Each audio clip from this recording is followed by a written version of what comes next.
Ako ng male na San Cunyor, ito siya.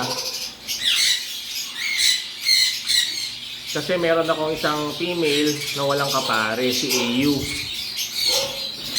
Natatandaan nyo sa mga dati na nating follower, si AU, may kapare siya si Atos. Ayan, may male natin bagong kuha. Si Atos, ito siya.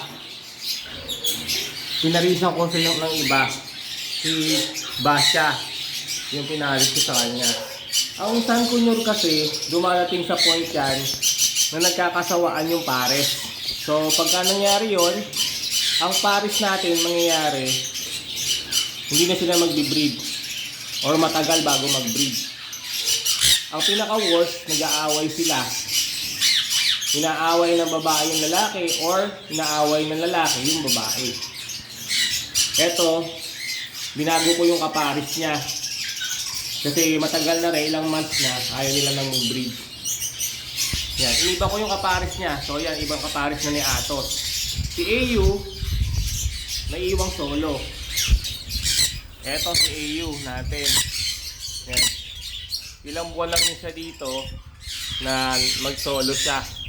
Ngayon, nabilan ko siya ng kaparis. Siguro after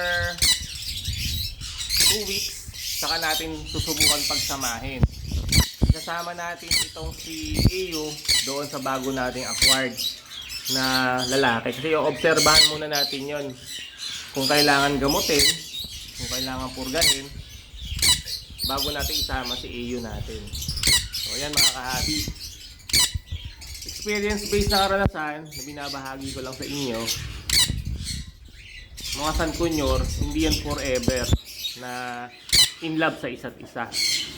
Na out of love po yan. Kapag nangyari yon, kailangan palitan nyo ng kapares.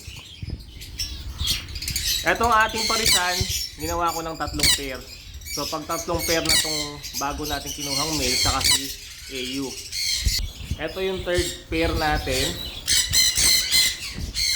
Yan, si David, saka si Bashiba.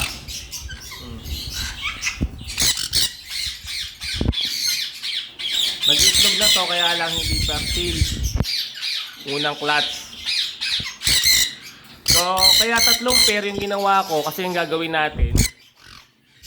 Pagka hindi na sila nag-breed, pagpapalit-palitin natin ang kapare. So, ayan kahabi. Sana na-inform ko kayo tungkol sa breeding ng San Cunyor. Ayos mga kahabi.